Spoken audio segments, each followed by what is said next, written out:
Welcome to SolisCloud Services.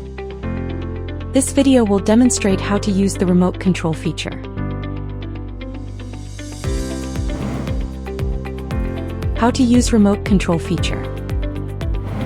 Please open the SolisCloud application. On the main interface of the application, select and enter the power station you have created. Click on Device. Then click on Inverter to view the inverter information. Click the three dots in the upper right corner.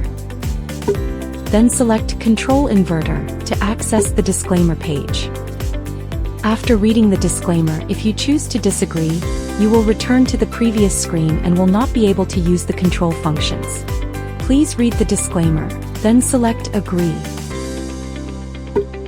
Enter the account password for your current account. Then click OK to access the inverter control interface. Click on Storage Mode to enter the energy storage mode settings page. Click Self-Use, then click Save. After receiving the success prompt, click Got It. Click on Charging and Discharging slot to enter the charge and discharge settings page. You can set the strong charge and discharge time periods and segments. After confirming, click Save to complete the setup. Thank you for choosing Solis. We wish you a pleasant experience.